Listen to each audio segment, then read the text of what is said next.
আমার কাছে মনে হয় Mohammadpur is a good place. ফ্রেশের দিক থেকে যদি বলি, আমি অন্য জায়গা থেকেও বাজার করি, যেভাবে কিনে আমাদের দেশে সেই প্রেক্ষাপটও নাই যে সবাই কমপ্লিটলি মনিটর করে। কৃষক পর্যায় থেকে এই পর্যন্ত যারা আসে, মেনলি মিডল ম্যানরাই মেনলি বেনিফিশিয়াল বেশি হয়। কারণ ওদের ট্রাক আসে বা আসে 10টার পরে, তখন গিয়ে দেখা যায় যে আসলে ওরা যে রেটে কিনে তার থেকে মার্কেটের একটা স্ট্যান্ডার্ড সিন্ডিকেট আছে, সবাই মানে আপনার 2-1-5-6 টাকা এদিক সেদিক হবে, আবার কোয়ালিটিও ভেরি করে। আমার কাছে মনে হয় Mohammadpur is a good place. ফ্রেশের দিক থেকে যদি বলি, আমি অন্য জায়গা থেকেও বাজার করি, কাদেরবাজার হাউজিং, আবার রেসিডেন্সিয়াল মডেল কলেজ। আমি তুলনামূলক 2-3 দিন দেখছি, আমার কাছে মনে হলো এরা সকালে আসে, বিকালে এদের শেষ হয়ে যায়। তো ফ্রেশের দিক থেকে যদি বলি, এটা ভালো এবং অনেক ইনাফ কোয়ালিটি আছে, চয়েস আছে, অনেক দোকান আছে, যা যেখান থেকে নেওয়ার সে নিতে পারে তার সামর্থ্য অনুসারে।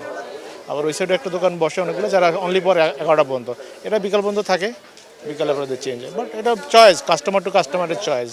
এটা একটা ফ্লেক্সিবিলিটি আছে, কাস্টমার মোহাম্মদপুর আসলে একটু তুলনা করবে অন্য সাইড থেকে একটু বেশি, বাট ইটস বেটার। কোয়ালিটির দিক থেকে বিবেচনা করলে এটা ভালো।